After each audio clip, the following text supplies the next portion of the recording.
On. Okay.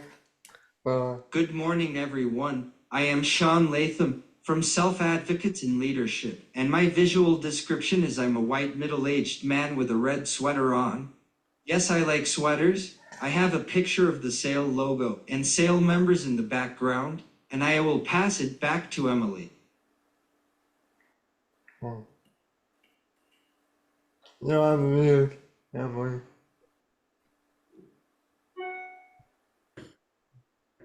My apologies. I'm having a bit of a technical challenge. Just one second. So first, I would like to introduce Kathy Marahashi, for an overview of our session today and the topic. Good morning. I'm coming to you from Olympia, Washington, at the Arc of Washington's office this morning. It's good to be here. I'm Kathy Murahashi, and I'm the public policy specialist here at the Arc of Washington. I'm an older, blonde-haired. I have black glasses on and a pink and black shirt with a window background behind me. So happy to be with you today. I'm going to today's topic is about employment and community inclusion, and how do we ensure that individuals have the adequate supports and individualized services that are needed to work and build relationships in the community. And really, that's about having a job and having a life. So just a few things. We know that welcoming communities benefit everybody. We want our communities to be welcoming. And people with IDD want the same things that everybody else does: place to live, meaningful things to do, and work that can pay for the lives they want. Oftentimes, places have not been welcoming, and when that happens, people end up lonely and isolated. But what we know is needed is places that are accessible and accommodating so that everybody can participate. And we need welcoming workplaces. We need employers that are willing to give people with disabilities a chance to show their capabilities and the value that they bring to the work site, and have the opportunity to have meaningful work at real wages. Having a job provides both something to do, it gives you money to do the things you want to do, and improves quality of life. Employment is the only service that people get that actually gives a person more. We need to be sure that our employment networks are strong so that people have the supports they need to succeed. But we also need the other part of having a life.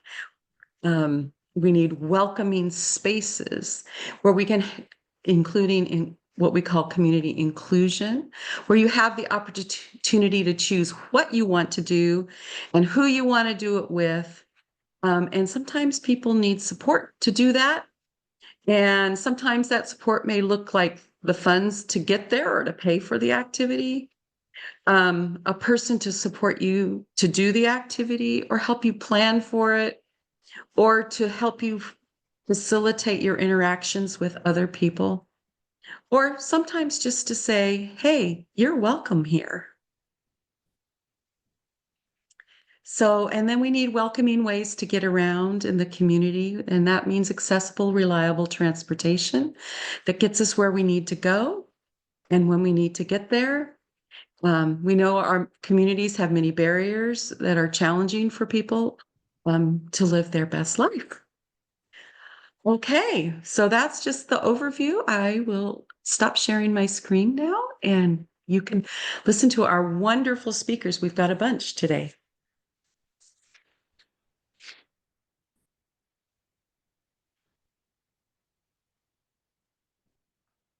So sorry, I was on mute. So next we have Erin Dixon from CEA to give us an overview of the day and the topic, I believe. Is Erin here? Erin, are you here? I don't see Aaron.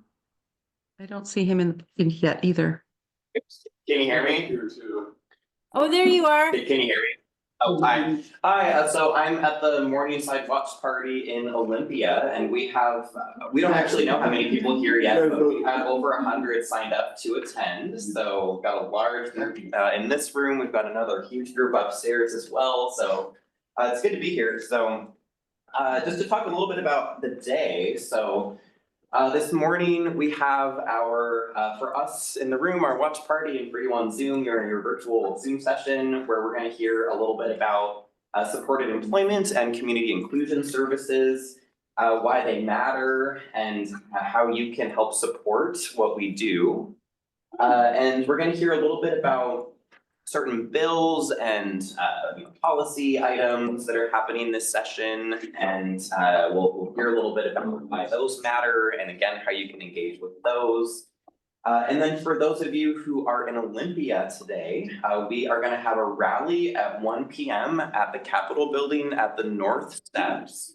And then if you already have this figured out in your schedule, many of you also have meetings with your legislators throughout the rest of the day. And some people are already doing that right now and aren't here to join us because they're meeting with legislators right now. So that's kind of the plan for the day. So I just wanted to talk a little bit about what I see as kind of what really brings supported employment and community inclusion together in my mind is that these two services are really built around being community-based, being individualized services to the person, and also being integrated in the community. And I think those are all really important aspects of the services that we provide or that we receive. And just to kind of give us a story of a story of two possibilities of how people with disabilities can be perceived in our world. I want to talk a little bit about some experiences that I had growing up that really affected how I saw people with disabilities.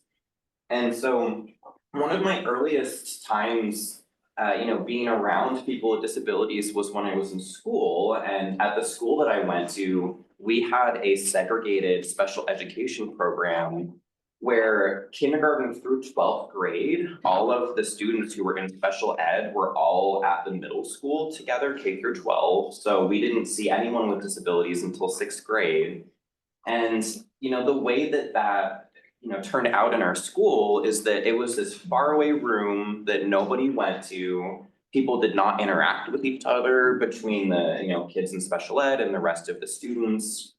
And what that taught me at that time was that people with disabilities were different and, I wasn't supposed to talk to them. And that was the lesson that I took away from that, which is wrong, but that is what I took away from that. Later, so my mom worked at a soup kitchen. She ran a soup kitchen for a good number of years later. And me and my sister would go and hang out and help out when we were kids at the soup kitchen. And there were multiple different people with disabilities that would come through and help with the work and did a lot of the same things that I did when I was helping. So, I'd be rolling silverware and they'd be rolling silverware and we'd be interacting and talking, and it felt very normal and, the way that it should be. And that taught me that people with disabilities are supposed to be my friends and supposed to be my neighbors and supposed to be a part of my community and a part of my life.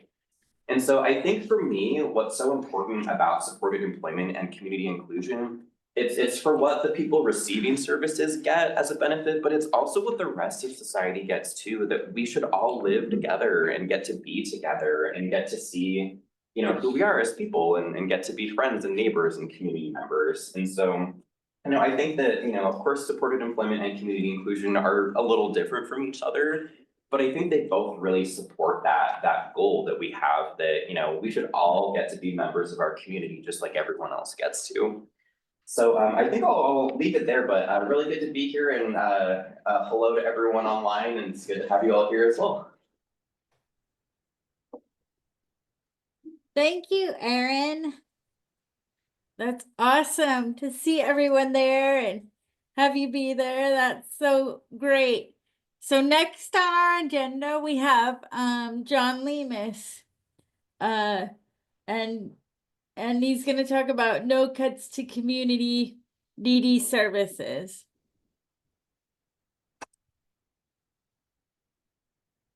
Is John here?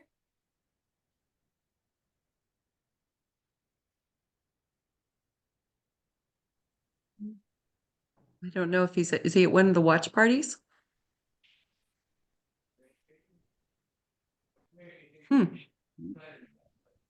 Well, we Should can we- come back to John maybe. Going? Sure.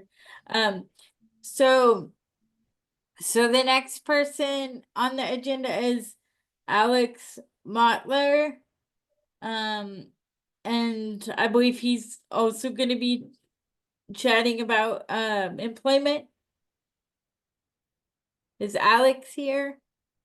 We have Alex here at the watch party, and we'll need just a second to get everything going, but we're here, so give us maybe 30 seconds. Yeah, sure. No problem.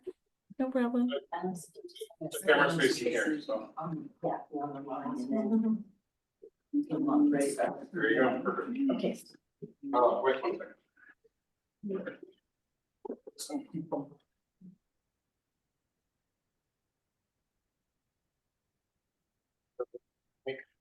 Becoming this independent did not happen overnight.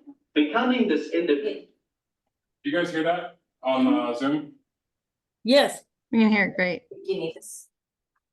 And that start over. I don't think you can when you're Yeah. on Zoom, can you? Independence is key.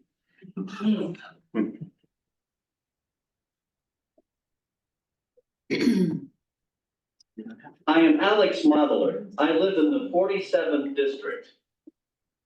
I want to talk about the importance of having employment services so that people with all diverse types of disabilities can access meaningful jobs. I am proud to tell you that I work as an advocacy specialist, where I help other people with intellectual and developmental disabilities or IDD build their own self-advocacy skills, and I help train employment consultants. Becoming this independent did not happen overnight. My job coach helped me get assistive technology resources that I use to communicate and do presentations like today. My job coach helped me identify my skills and proposed a unique job to my employer. My job coach is also helping me navigate personal care supports I need, so I can accept more career opportunities that involve going to all-day conferences and coming to see you in Olympia today. My mother took me to this event, but I cannot depend on her for everything. Utilizing a job coach means different things to different individuals. For me, I needed help building my communication skills, and now I am working on managing a full inbox and creating PowerPoints with their support. For others, a job coach may provide hands-on support as they learn their job, create visual task lists for people who do not read, or train coworkers on positive inclusion practices. We cannot hire off the street for this combination of skills. Rather, our consultants are trained to creatively instruct people with disabilities in their jobs, negotiate with businesses who are hesitant to try something new like supported employment, and manage complex communication with a broad range of people. Washington is top in the nation for inclusion of people with IDD in the workplace. Many of you helped pass a bill in 2022 that theoretically allowed people to access both employment and community inclusion services at the same time to build a full life. Some barriers to full inclusion we need to work on together are nursing or personal care while at work and in the community, technology communication, and benefits planning so folks can earn a living wage and maintain the supports they need for activities of daily living. Our state is recognized for the infrastructure we have built to ensure people with IDD are not segregated in facilities and are active participants in their communities. The core elements that uphold Washington's national leadership are legislation and funding that value the skills and contributions of people with IDD to be integrated in our community and workplaces rather than segregated in facilities, technical assistance and training to ensure skilled providers, and respected influence from self-advocates like me. But we cannot stop here. We do have people sitting at home who want to be working. If I lived in another state, I would get labeled unemployable and I'd be sitting in a room all day with other people with disabilities or elders. I would not be in front of you today. Washington is better than that.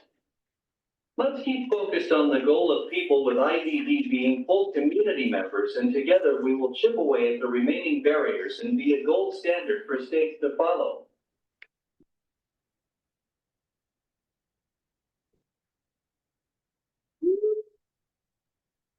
Thank you so much, Erin. That was excellent. We really appreciate you speaking. That was excellent. So next I want to hand it over to Eric to introduce our next speaker.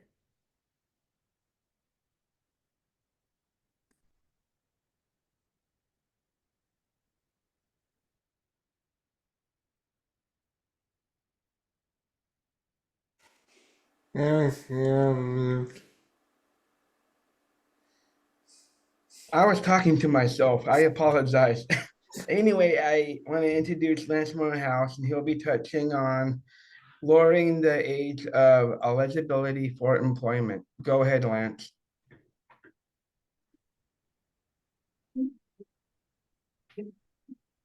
All right, good morning. What a great Good morning. group. All right, Washington has been a leader in employment for people with intellectual and developmental disabilities for many, many years. We are what is called an employment first state, and what that means is that we believe in the abilities and potential of people. What that does not mean is employment only. As a matter of fact, there are 36 separate waiver services available to people with disabilities and their families, many of them happening prior to working age. So these services and supports allow for and support the individual needs of children and adults with disabilities. So there are limitations to this funding for some services. It's called the aggregate, if you've heard that word, and those need to be increased to meet individuals and families' needs. So employment, when we think about employment services, that should enhance the quality of life for adults with disabilities and supplement those other services that are needed by the individuals. So I don't know about you, but employment is a way for me to feel like I contribute, I make accomplishments, I have pride in my abilities, I develop relationships, and I have a higher quality of life because of a paycheck.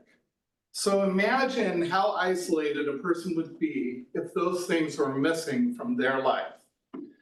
So CEA this year has companion bills sponsored in the legislature, House Bill 1493 and Senate Bill 5681. And both of these bills would lower the age of eligibility for DDA employment supports to the age of 19, when a person still might be in school. So let me ask the question that I ask everywhere I go. How old were you when you had your first job? Anybody, raise your hand. How old were you? I was actually, when I first started, I got hired in 21, and I was 22 at the time. Okay, how about anybody else? I'm 16. Shout it out, 16. 15. 15. 20. 20. 14. All right, 12. 14. I think I was 15. Peeling potatoes and the rest of it, right? So why is it that we think it's okay for people with intellectual and developmental disabilities to have to wait till 21 years of age and older in order to get a paid job? So our idea for this bill would help people get a job closer to the age of their typically developing peers, start sooner, We keep talking about a seamless transition from school to adult life. I think this would help support that. And it'll also help people graduate with the job. So in addition, the way these bills are worded, people would also have access to community inclusion earlier as well, which the next speakers are going to share a little bit more about. So we hope you join us in the conversation around lowering the age of eligibility. Our intent this year was to start this conversation, get bills sponsored, have a hearing. We've done that, and there was great testimony during that hearing. So thanks everyone for your support this morning. Thank you, Lance. Our next speaker, her name is Susanna. Excuse me if I say your last name wrong, but I believe it's Rodriguez from Cascade Connections, and she'll be talking about the importance of community inclusion.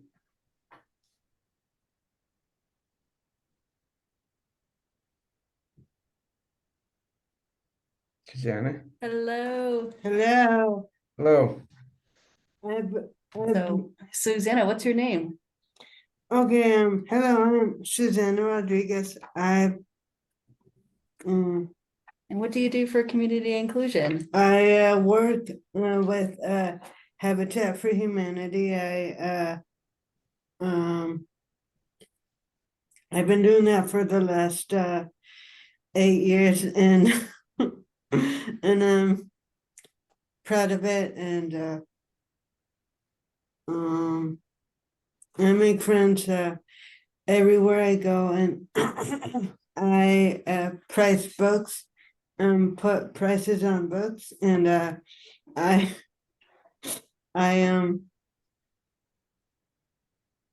What do you, yeah, what else do you do besides price books? mm, What do you do? mm, And what do you like about working for Habitat? I love working for Habitat because I am so great at it. I've been working there for 8 years, and I am so happy, and my coworkers are so cool, and I don't want to change job coaches because changing job coaches is not my thing, and it's great, and I like it, and And if you could change one thing about community inclusion, I already said it. Yeah. Not change job coaches, because every year I change job coaches, and that's not my thing. It's hard. It's hard because I don't like it. I hate it. And it's terrible. It's a terrible thing, and I'm happy working where I am, And would you like to work more shifts there? I would like to work more shifts because it's awesome, and working over there at Habitat for Humanity is it's great, and hey, I'm cool at it, and I'm happy. Yeah. I'm happy, and I'm happy, and And one thing is, if you got more funding for community inclusion, you'd be able to work more shifts, right? yeah, like Jackie said, I would be able to work more shifts than I worked before, because I it's not for the money, it's just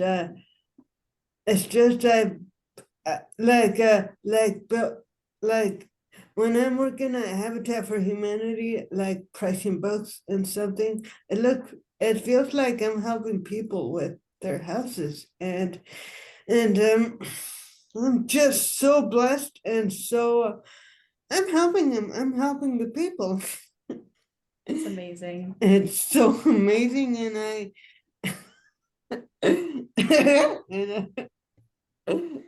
did it, and That's a great way to end your speech. I did it. Yeah, I did it. Good job.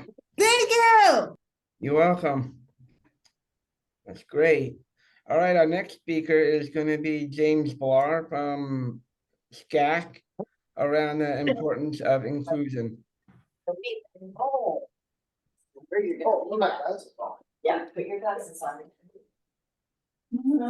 James Blar.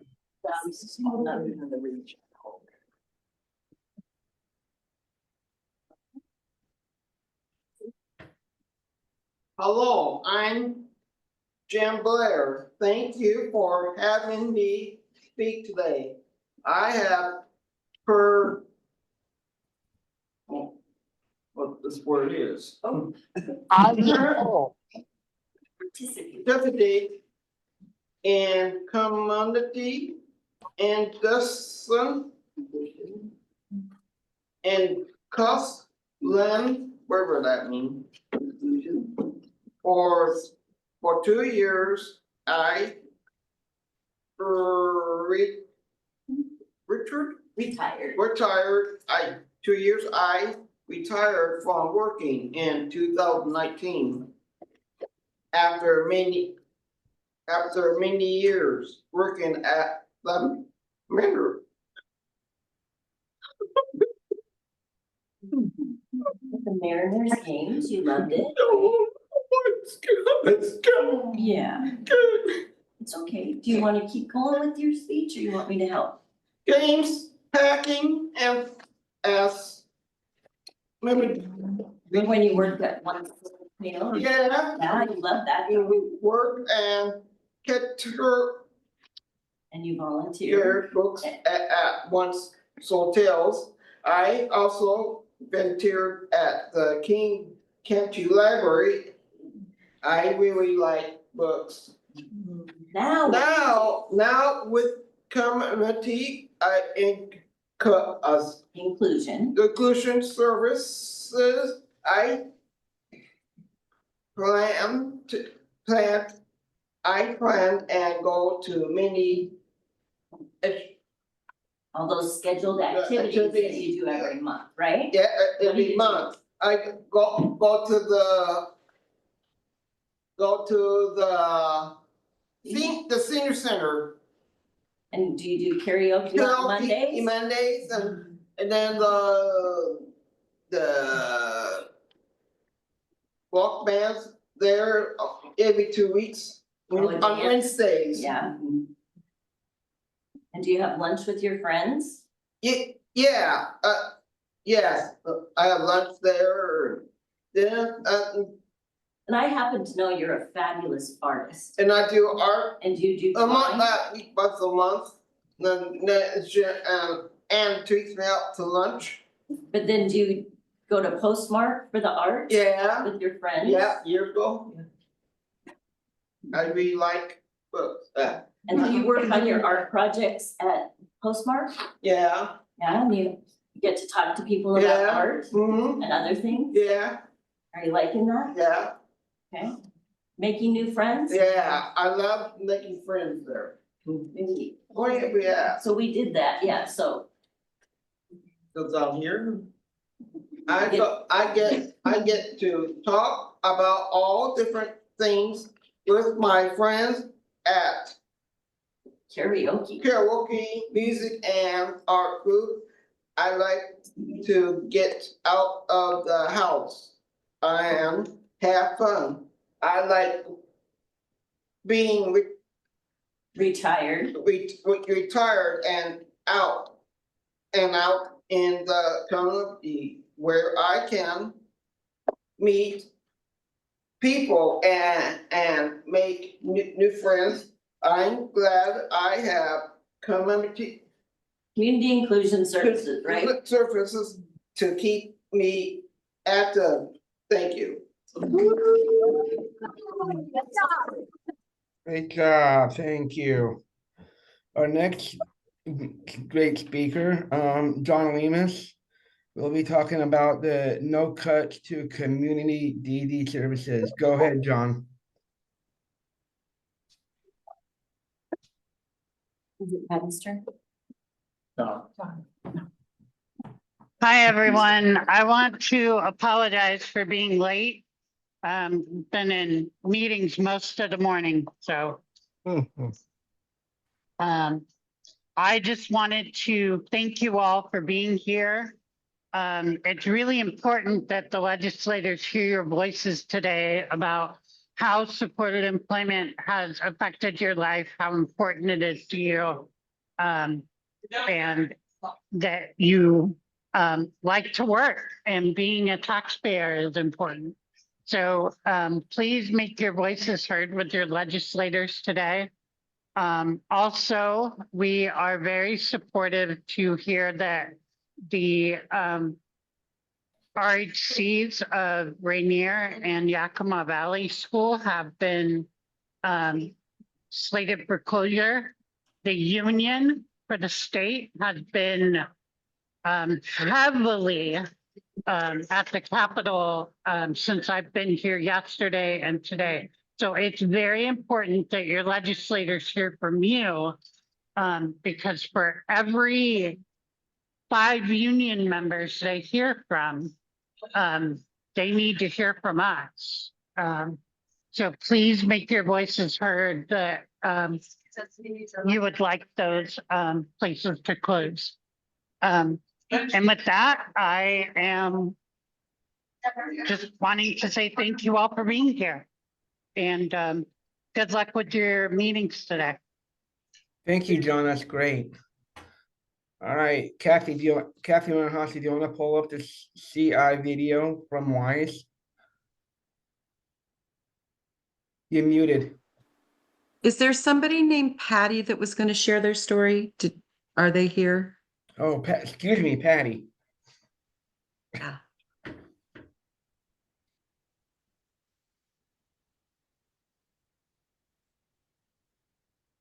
Maybe she's in the watch party. Erin, do you know? Okay, maybe not. Okay, then we will move on to the video. Hold on. I'm going to share my screen. I'm going to show you this great video about community inclusion. I got to make sure I share the sound. And here we go. Can you all see that? Not yet. Now I do. We do now. All right, here we go. This is Nick's story.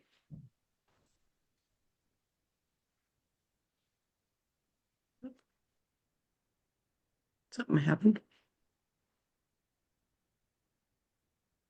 We do have Patty here, actually.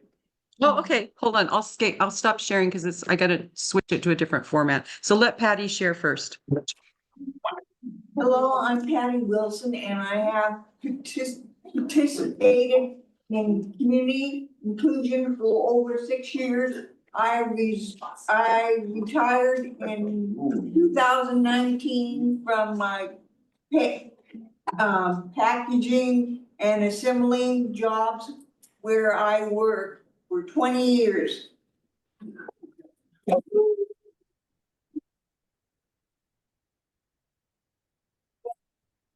Community inclusion, many schedule activities. I go and adult coloring group on Tuesdays, lunch, social bingo and live music, and I dance and on Wednesday and other days too. I like meeting new people, and I have made lots of new friends. The activities I do give me a chance to get out of the house and have fun.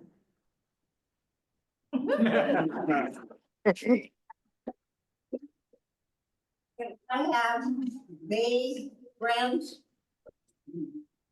see, need friends. Let me see if I can pull that.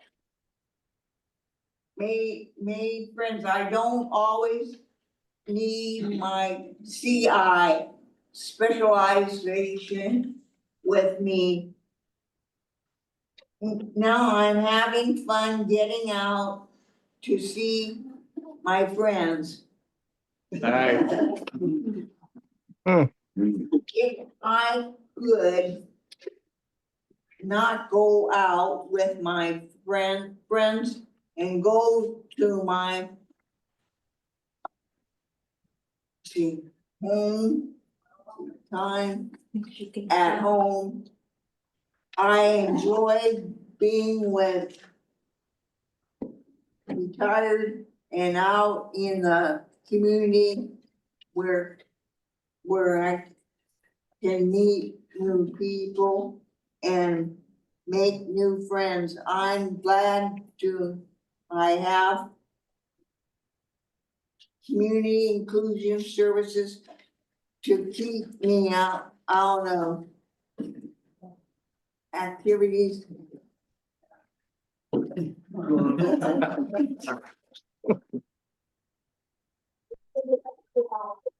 Yeah, very good. Thank you. That's great. Now I would like to introduce Zavars Sustainer, talking about her personal story. I reminded you the video Yeah, we're gonna do the video first. Oh, go ahead. Excuse me. Okay, let's see if can you see it? Yeah. I see the screen. Okay. My name is Carrie Sullivan, and what is your name? Nick Sullivan. Yeah, my name is Nick Sullivan, and Nick has been a client of Trillium for employment and for community inclusion. My name is Brandon, and I work for Trillium Employment Services in the Community Inclusion Department. And I am Nick's inclusion consultant. With rock climbing, we used to go as a family about 10 years ago when the rock climbing gym first opened, and Nick really seemed to like it then and kind of took a break from it. And then when we were looking for ideas for community inclusion, I kind of remembered how much he liked rock climbing and thought maybe that would be a good place to start. It's been great seeing him develop in his rock climbing. I feel honored to be able to help kickstart that with the flyer I put up for him, and I was really unsure about the response I would get if people would call me to want to belay him just voluntarily, and that flyer was only up for maybe a week or two. Brandon made a flyer that's up on the bulletin board at the rock gym to see if we could find other belayers that would be willing to volunteer their time and come and meet up with him. And the community responded so quickly when and wanted to help. Do you like your climbing friends? Yes. Yeah. And that kind of helped develop his social circle, and he was able to become more integrated that way. We first met on a lease, right? Yeah, on a lease, and then we met Brandon, another Brandon, and then we met Katie, and most recently we met Paula. And these are all people that Nick meets up with at the Source, which is our local rock climbing gym. I think this scenario with rock climbing was perfect because I think the way Nick engages with people is through activities and through doing something. Along with rock climbing, he's in a band, and he has band members that he, plays music with. He takes music lessons, and then he is in a rock band through the school. He plays keyboard.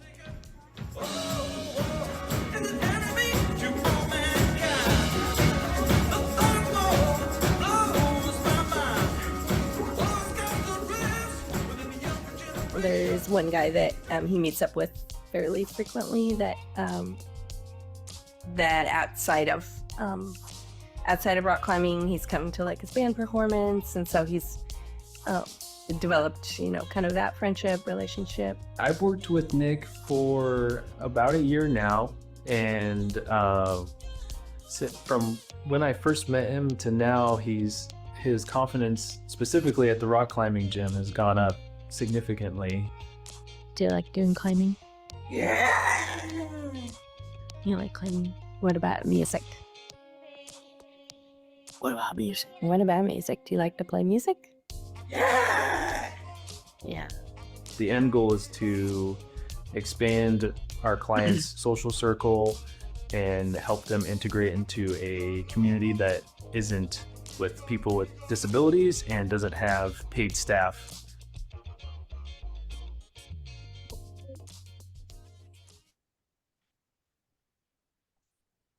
Thank you for sharing that. That's awesome. And I would like to introduce Zavar Sustania, talking about her personal story. Hi, my name is Javier Sostella. I am a ETV advocate. You go 5-4. I want to work at T-Mobile Park. And from T-Mobile, I will love you, the Mariners. Ernie Jones is my hero. And ETP, I learned work skill. I can get a awesome job when I graduation in June.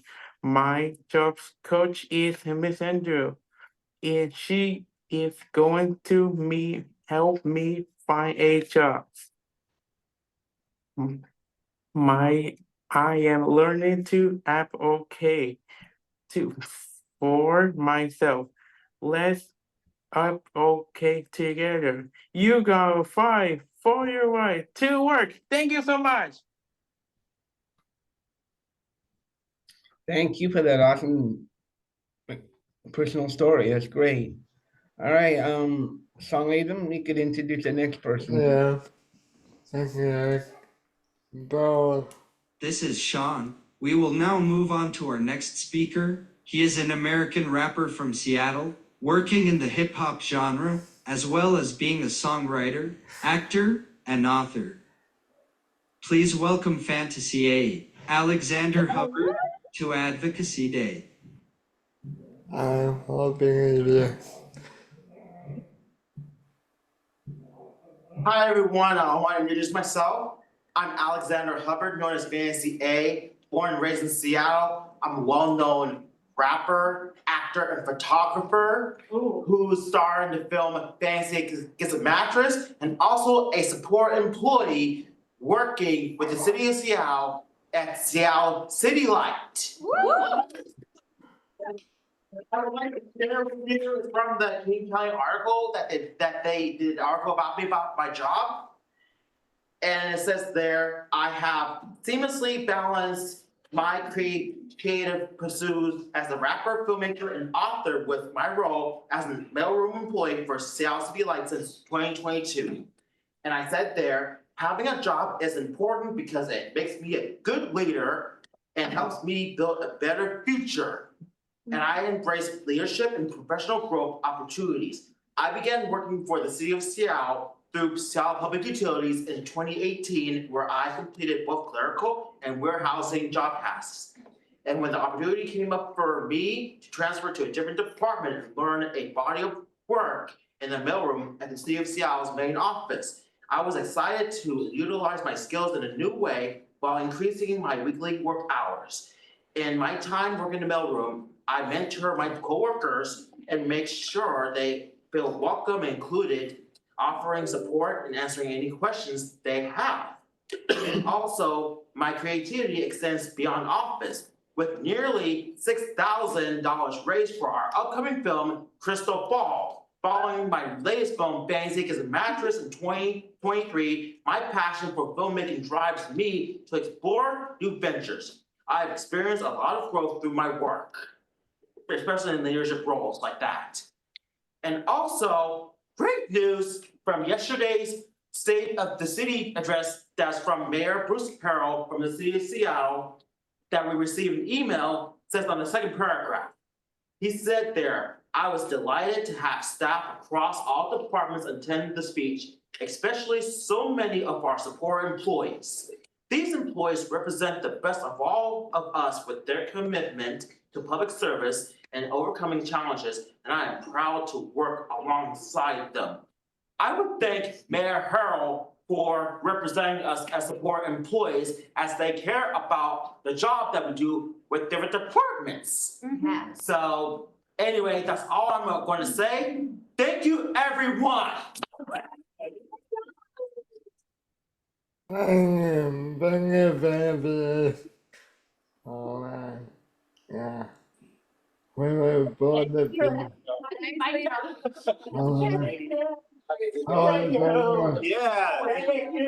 This is Sean. You will now move to Matt's story. From direct interactions, Matt will give us a view from the employer viewpoint. Welcome, Matt. That's fine. Is Matt's story in the room? Yeah. I don't know if we have him here right now. Want me to check other rooms? We don't check the other rooms. We're gonna check our other rooms to see if he ended up upstairs, so we'll get back to you on him in a second. I can move to the next one while you're waiting. I think Matt's actually here individually. Oh, Matt, are you there? Story? I got headphones right here. Yeah, use headphones for yours. Hey, Tammy. I'm good. Somebody's not on mute. Okay, well, they'll find him. Let's Hey, folks, it's Matt. there we are. Sorry, I missed my chance to speak. Thanks for the invitation. I'm actually doing another meeting on my other computer, if you can believe it.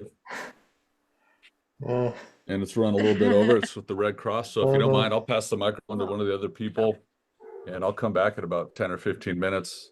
And if there's still time, I'll say hello. But looking forward to seeing you all in Olympia. I'll be back as soon as I can.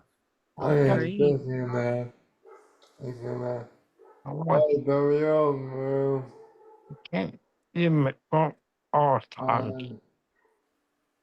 Can't you, my phone. This is Sean. Our next speaker is Michaela Warden, who will share some stories from Morningside. Welcome, Michaela. Everybody else 12.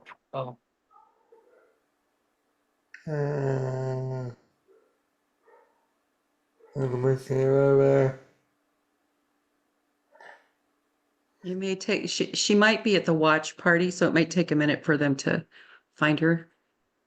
All right. There it is. Out of here. You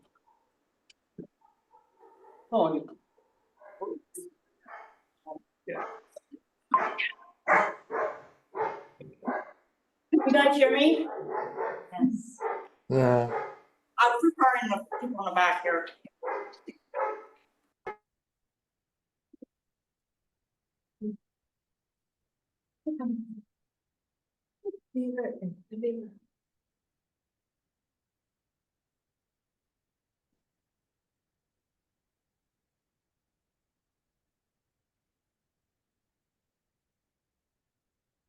My name is Michaela Warden, and I'm 26 years old. My birth was very traumatic, and my mom and I almost died. Due to that trauma, I had brain bleeds, which caused the disability that I now have. I have a condition called hydrocephalus, which means water in the brain. Due to the damage caused by the hydrocephalus, I also have cerebral palsy, mild to severe hearing loss, and epilepsy. Or vision impairment and epilepsy, sorry. 4 days after I was born, my parents were told I would never walk, talk, or even be a functioning member of society. As good as my parents were, they refused to believe that I was never going to walk, talk, form opinions, or have dreams like everyone else. They had faith in determination, which had been the drive that I now have today. They believed in me, so they so I waited myself. They treated me just like my sister, who doesn't have any disabilities. I was not allowed to say I can't. I grew up in an Army family, so we moved a lot. I had an IEP in school and had an amazing paraprofessional early on in school. I built a strong and lasting friendship. Participated in soccer and basketball with Unified Sports. I even attended the 2018 Special Olympic Game in Seattle. In 2018, I graduated from Timberline High School and I did the transition program with the market until 2020. There, I was able to focus on my passion, the culinary arts, with support of Morningside and a couple of really great job coaches. I was able to obtain my job at Hobson Drops. I have been working there for over 3 years. I enjoy having a job, paying my own bills, and I am proud of what I do. Outside of my family, I have an amazing support system built of resources, like Planning the Next Step, DSB, and DEA. I also have a caregiver that I adore. Without all of these support, very important pieces, I wouldn't have the life I have today. I'm not done.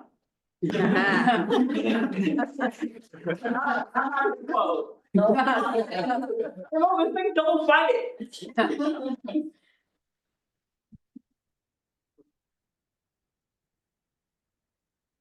History shows that people with disabilities were internalized, tormented, and even killed because they were seen as different.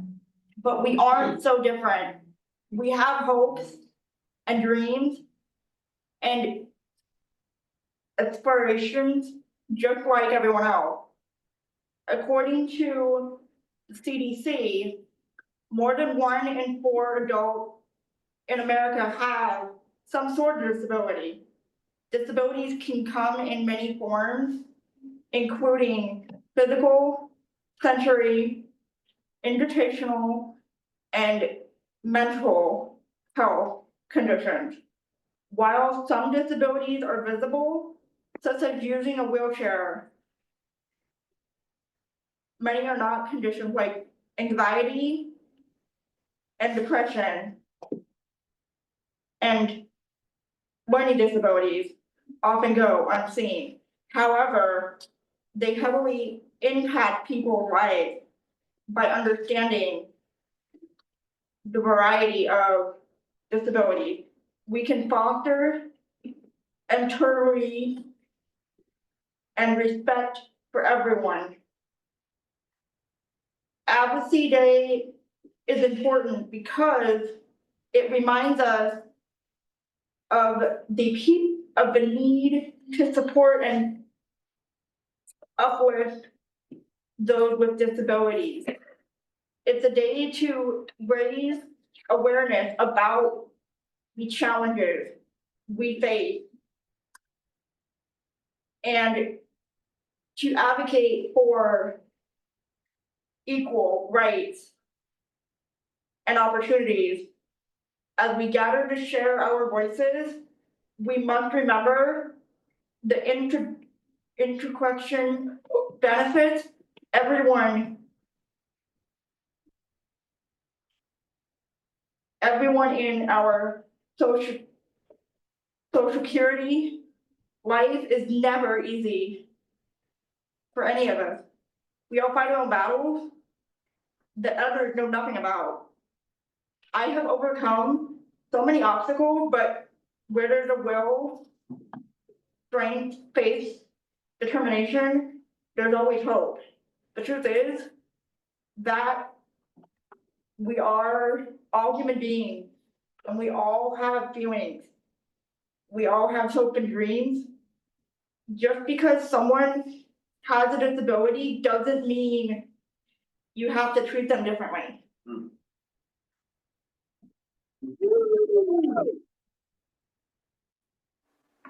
Hey, thank you, Mickey. I love them. Thanks, Dad.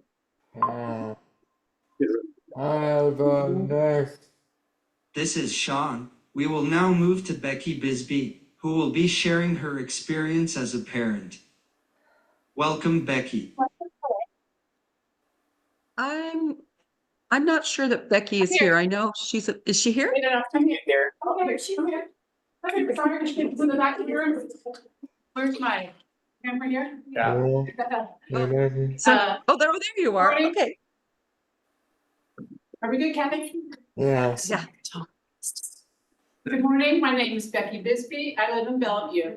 I have a 31-year-old daughter who has significant intellectual and developmental disabilities, and she has a job. Paige first started working in the winter of 2015, so we're talking pre-pandemic. Oh, yeah, you're right. A long time ago, right?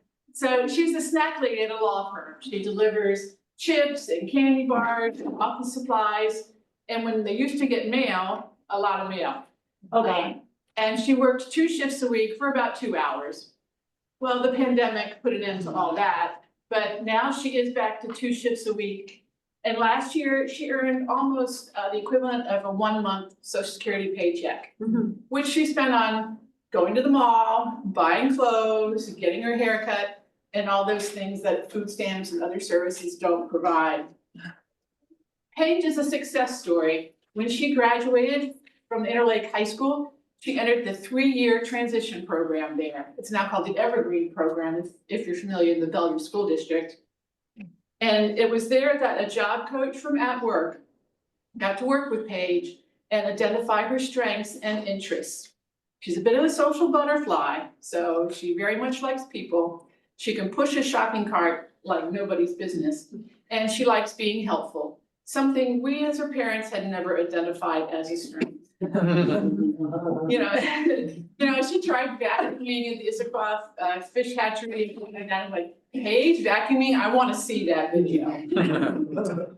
But it was the dedicated employment counselor who supports her at her job, looks for new tasks, and makes sure that she is successful. So supported employment works. We all know that. Not long ago, someone like Paige would have never gone to school or even be considered employable. So Washington's state's first job first or employment first philosophy is what made the difference in her life. Everything changed when she got that job. And just like other people or all of us who want to work, and she does, that job means very much to her. And it increases the amount of activity she has in the community, it increases her friendships, and she has a more connected life. She didn't graduate to the couch, something every parent is really worried about. The law office gains when Paige is there. She's a bit of sunshine for a bunch of people who are sitting at computers all day and suing people. So, you know, they enjoy her and they appreciate her dedication to the job. She's a bright spot. I've been told that some people in the office only come in if they know that Paige will be there that day. They appreciate her dedication. So we all know the economy gains with the creation of another employee who starts paying taxes and spends more money. And as a parent who admittedly had a lot of doubts about the possibilities for Paige to work and be successful, it just doesn't get much better. I take her and she starts saying hello as soon as she walks off the elevator, like there's no way around to hear her, and she's like so happy to be there. People with disabilities have a lot to offer, all of us. So we need to do all that we can. And I'm here to thank you for showing up today and encourage you to go and fight the good fight. I just came from meeting one of my representatives, and it's pretty ugly out there. So thank you all for your attention. Okay, Becky. Wonderful. All right, Becky. We're gonna go back now. This is Sean. We will now move to Matt's story. From Direct Interactions, Matt will give us a view from the employer viewpoint. Welcome, Matt. Thank you so much for having me. Sorry, I was a little bit late trying to do two meetings at once, but we pulled it off. Super excited to be part of Advocacy Day and to participate with y'all. We're going to head down to Olympia after this and see you at the Capitol. But just to introduce myself, I'm Matt Story. I'm the president of Direct Interactions in Seattle. We're a customer service and call center company with 800 employees nationwide. About a third of our people are people with disabilities, which is something we're really proud of. I'm light-skinned with blue eyes, wearing a golf shirt in my home office here in Lake Tapps, Washington. It's south of Auburn. I'm also part of District 31. Later today, I'm going to rent a van from United Access in Sumner and drive it and pick up my colleague Kelly in Renton, and we're going to drive to Olympia together. So if you see us, please say hello. Kelly has worked here for over 8 years as a human resources specialist, and I thought I'd share a little bit about her story of employment, just to kind of share what it's like as an employer, and what I've learned from working with Kelly. So Kelly was trained in human resources management and got her degree in that, an advanced degree in college, and entered the job market. And not a lot of doors opened up for her as she expected, based on her skills and qualifications. And then she met me and Jonas, my business partner and the CEO of Direct Interactions, and kind of described to us the frustration of finding a job. She said that people would look at me and all they would see was my wheelchair. And we thought, this is the type of lady we want on our team. Kelly, in addition to having a ton of HR skills, has a mental toughness and ability to overcome challenges that is awesome to see and be a part of. And not just getting a job with us years ago, but ongoing, just living life and things that, as her coworker, we are privy to. Like, for example, the elevator in her building went out, and she lives on the 3rd or 4th floor, and she was stuck at home until they got the elevator fixed. And these are things that y'all are of course familiar with, these types of frustrations that are part of life, living with a disability. And so Kelly brings a lot to Direct Interactions, including perspective and understanding of what it takes to succeed in work and life with these types of challenges. So finally, in addition to that, getting to know the families of our employees with disabilities has been something that was somewhat unexpected, but certainly key. And so just wanted to send a shout out to the families out there that support their siblings and their children with employment and other things. We've actually lost a couple of real key dads in the last year. I wanted to just mention Hamid Karashi. I served with him on the King County DDD board. You may know his daughter Sabra.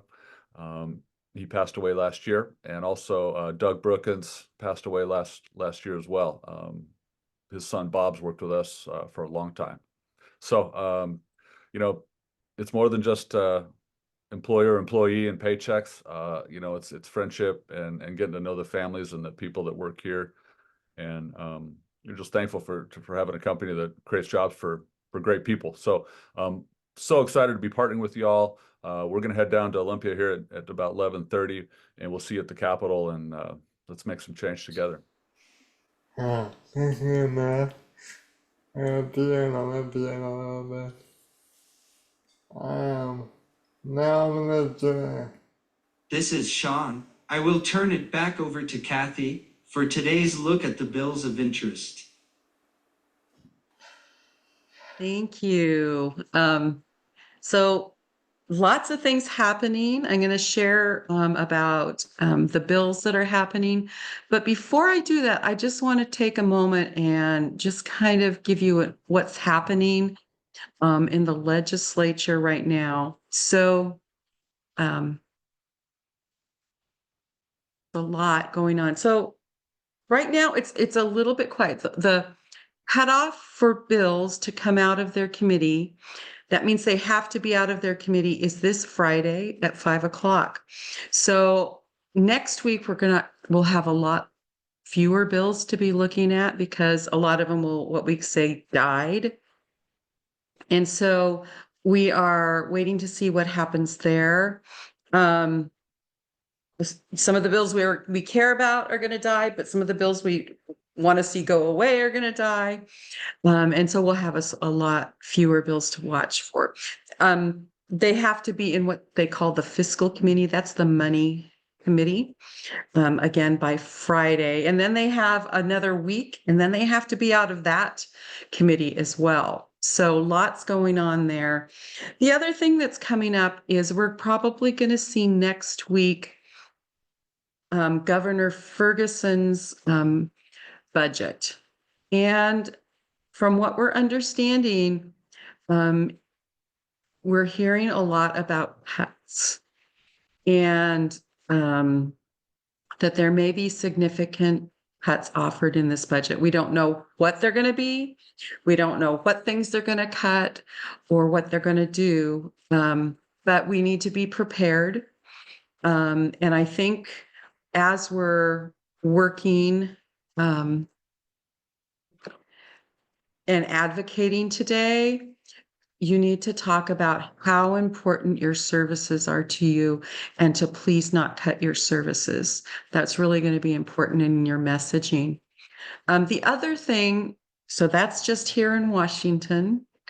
We're hearing, you probably are, if you watch the news at all, you probably know that there's a lot happening at the federal level. And they're also talking about cuts at the federal level to Medicaid. So I think somebody has put some information in the chat box about what we call Medicaid Matters campaign. And you have the opportunity, you can share your stories if you go to the link that will be put in the box. And you can also gives you ideas about how you can connect with your congressional delegation, because this is really important stuff. And there's a lot at stake. But the good news is none of that has happened yet. So our advocacy can make a difference, and we need to make sure we're loud and our voices are strong going forward. So, okay, I just wanted to give that a little bit of that background. I think she just put the bills of interest are there, and there's the Medicaid Matters in the chat box. Okay, so I won't talk about all the bills, but I'll just share some of the highlights that may be important to you. Let's see. We're really happy. Aaron talked earlier about 1493 and 5681 that lowers the age for when individuals can receive employment services. It's one of them had a hearing, which is really great. We don't know if it'll move forward. This is a new bill. And again, what we're seeing is any bills that have money connected to them, especially significant money, may not move forward just because it's like they may have to cut what we already have, and they don't want to add new money in there. There might be some exceptions. So that's important. That bill, there's some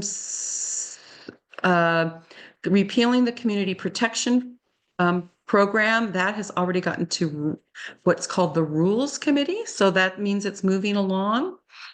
There's a couple of bills, 1472 and 5393, that would close Yakima Valley School and Rainier School.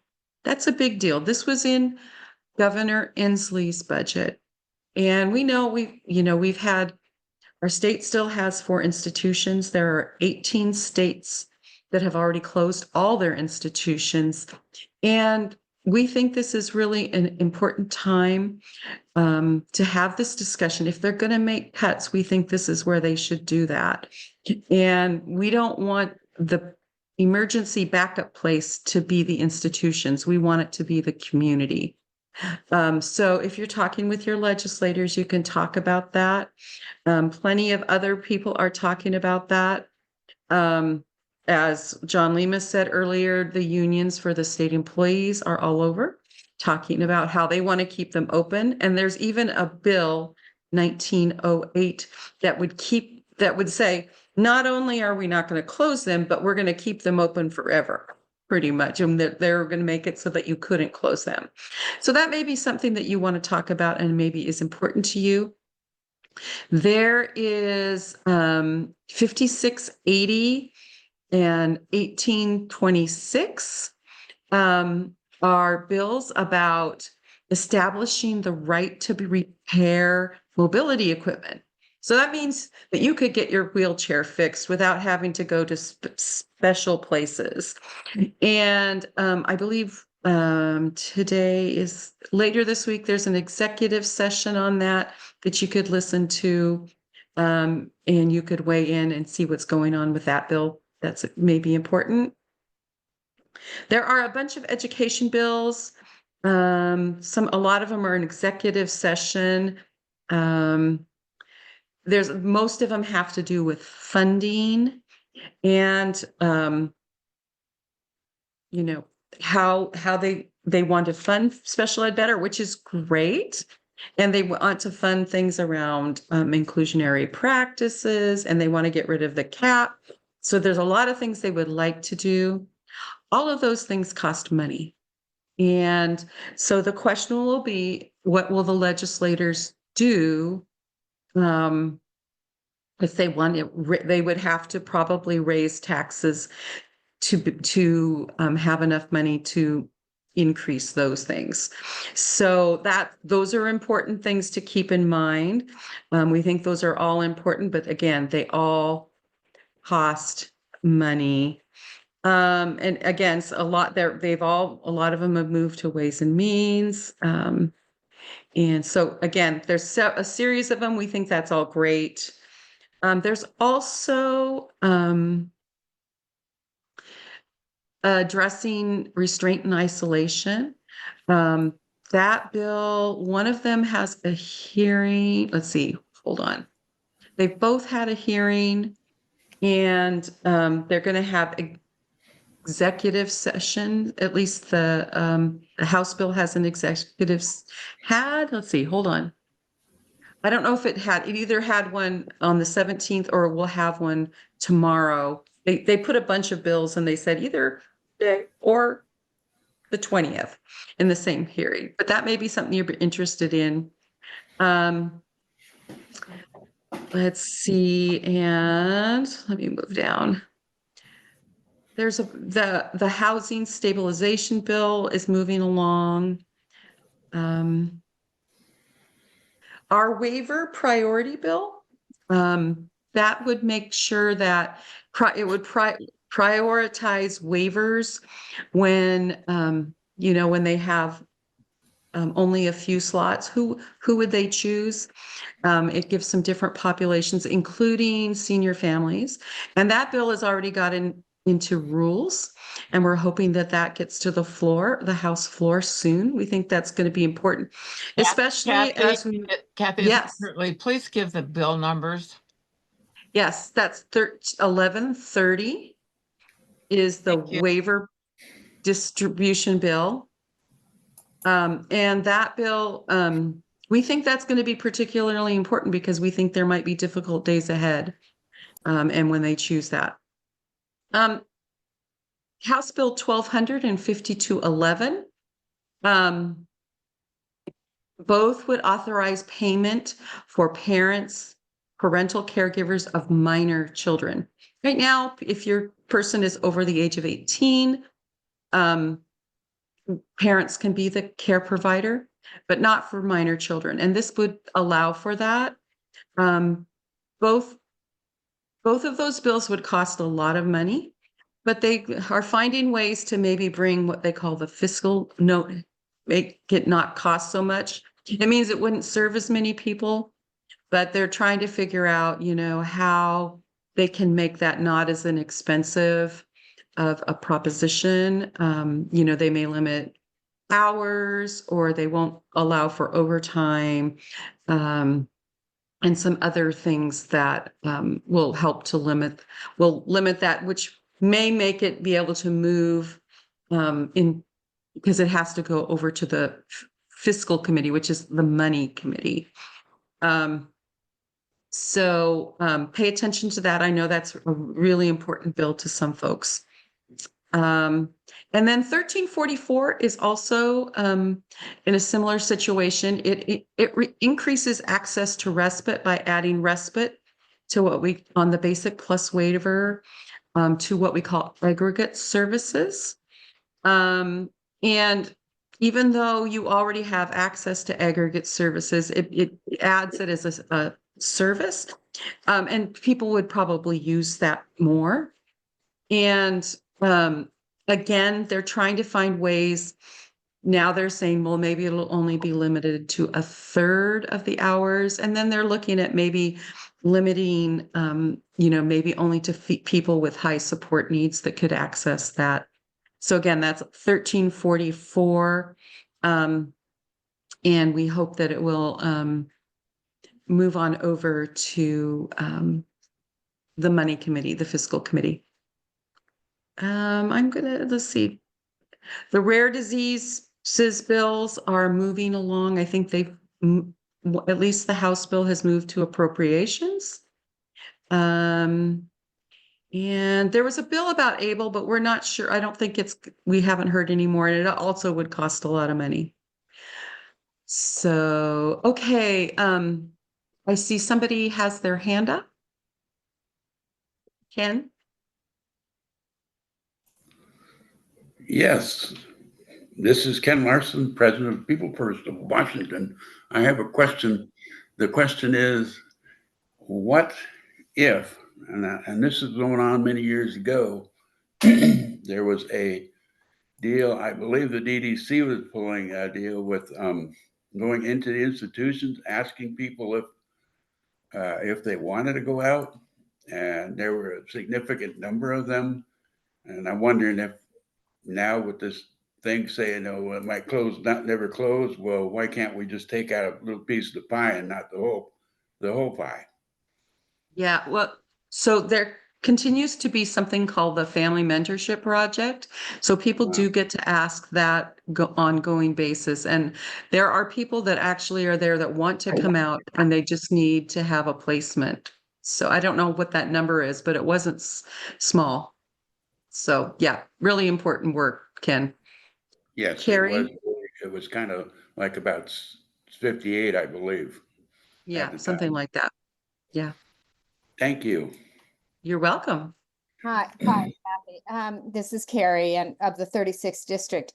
So I was in Olympia yesterday on behalf of the Rare Disease Coalition. I'm a member of the coalition.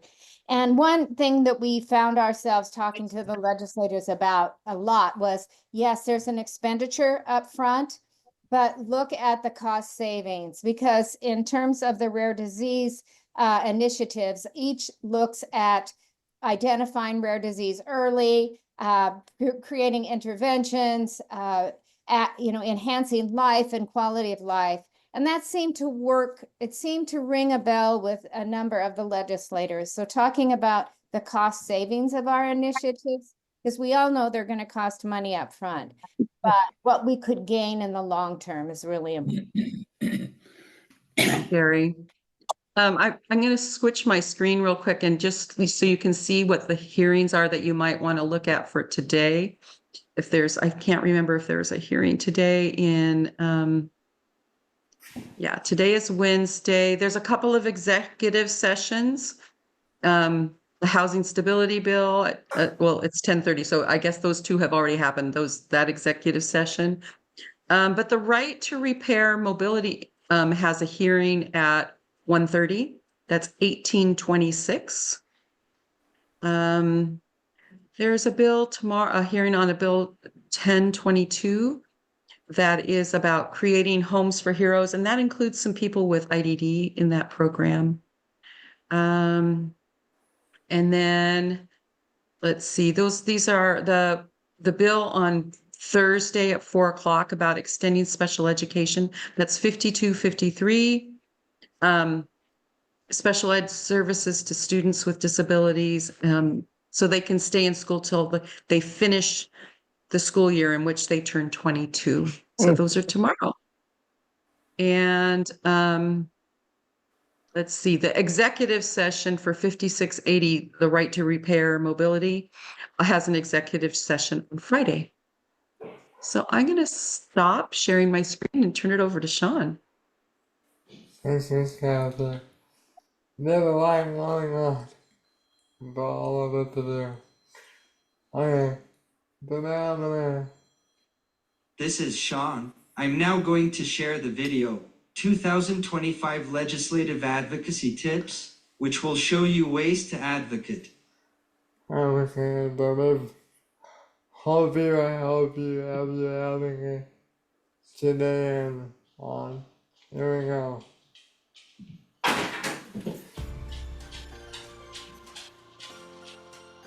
Hi, I'm Sean Latham, the Policy Coordinator for Self-Advocates in Leadership. And I'm Jessica Renner from Self Advocates in Leadership. We want to thank everyone for taking your time out today to join us for Advocacy Days. We're here to talk to you about how to become a trusted resource for legislators on issues affecting your life. Even though your elected officials represent you, they can't do this very well if they don't know what you want. We want to encourage you to contact your legislators throughout session, but especially this week, about the issues that matter to you. That's right. With so many topics for legislators to learn about, your knowledge of developmental disabilities helps them to do their job. You are the expert in telling your story and how it relates to decisions they are making. Here are some tips to help you make the most impact. Your time with legislators, staff, or aides is short, and your message should be too. When you communicate, sum up what the issue is and why it's important to you. Have a specific request related to a bill or budget item. Attack the problem, not the person. Follow up with a thank you. By doing this, you greatly increase your credibility and strengthen your legislative relationships. Bottom line, stick to what you know, which is your life, and how the issue affects you. Here are some ways that you can reach out to your legislators. You can email them and their legislative assistant about your priorities. You can contact them through the legislative hotline phone number, which is 1-800-562-6000, and ask to leave a message for them. You can also share your opinion on a particular bill by using the hotline. We also encourage you to request either an in-person meeting with your legislators or a meeting with them over Zoom or Microsoft Teams. Please reach out to the legislative assistant of the legislator to request a meeting. You can watch the legislature at work on TVW, either on your TV, if you have the channel, or online at tvw.org. Another way you can participate is by signing up to testify at legislative hearings. For each hearing, you can sign up for the individual bills as pro, meaning you are for the bill, con, meaning you are against the bill, or other if you have concerns with the bill you generally like. Let me now take you through the process using the Washington State Legislative website that can be found at leg.wi.gov. On the website, under the menu, click on the menu item that states Bills, Meetings, and Session. From there, scroll down to the section titled Upcoming Committee Meetings and click on the link titled Sign into a Committee Meeting. Next, choose if you are testifying in a House hearing or testifying in a Senate hearing. We all have the choice to testify in person, testify by video remotely, or we can submit written testimony or just state what our position is on the bill. After you pick one of the options, you will be taken to the form to register. You will need to fill out your position, your name, your email, your address, your phone number, and your organization, if you are representing one. It also asks you if you will testify on a panel or not. If you are testifying on a panel, it will ask you to fill in the names of the other panelists. The other box to make note of is the pronunciation box. If you want your name said right, you can sound it out in that box. Please check the box "I'm not a robot" at the end of the form, and then it's time to hit submit registration. Once you submit your registration, you will receive an email from a committee staff email address. Please read this email carefully and add the meeting to your desired calendar using the links in the email. From there, make sure you are ready to testify. Don't forget about social media. A lot of legislators have accounts on Facebook and Twitter where you can comment or watch live stream chats and virtual town halls. It's so important to stay informed and involved. Participate in virtual advocacy days, sign up for the ARC of Washington's action alerts, get updates at arcwa.org, and follow on Facebook. Connect with local parent and self-advocate groups. And remember, change is made by those who show up. Give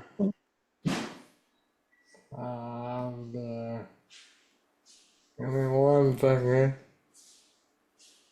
I'm looking. This is Sean. Today, we heard about the importance of employment for those with intellectual and developmental disabilities, and how community inclusion helps people get out into the community more. In the one-pager, the summary states, individuals with intellectual and developmental disabilities desire to lead rich and meaningful lives. Historically, people with I/DD have been excluded and rejected from participating in everyday settings and activities like work, school, community recreation, and social activities. This exclusion, compounded by limited transportation options, can lead to isolation and loneliness for individuals with I/DD. When we see people with I/DD being employed, it not only helps them firsthand, but the skills these individuals have helps their co-workers and their workplaces overall. It greatly increases workforce morale. As you heard today, we need more investments in employment and community inclusion programs. And we need to make more community spaces more accessible. We encourage you this week to reach out to your legislators about employment and community inclusion programs. Tell them how important they are and that we need more investments in them. I will add again, it's very important to reach out to all of our legislators to educate them about our issues. Sharing your personal stories is one of the best ways for your legislators to get to know what you need. For more information about these and other issues you learned about today, I'm going to post this week's one-pager in the chat. Also, again, please see the ARC's bills of interests. Lastly, I want to encourage you to fill out our Advocacy Day survey. This helps us understand what you like and what you didn't like about Advocacy Day, so we can get better and better. You have the option of filling out the Zoom survey that you should see on the screen now, or alternatively, you can click on the links I posted in the chat. There will be an English and Spanish link. Let us know after if you need any assistance in filling out the survey. With that, I will thank everybody for coming today, especially our great speakers. A few of us will stay for a few minutes after, if people have questions, and remember, change is made by those who show up. Thank you. Thank you. No worries. Thank you. And please do the poll. That helps with our funders. Should only take you a few minutes.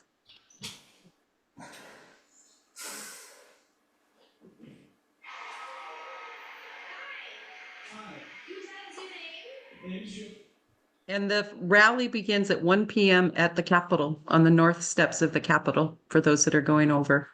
Yep. Thank you. And great job, Kathy, in facilitating this along with your team. Thank you. Bye. See you all later. Bye.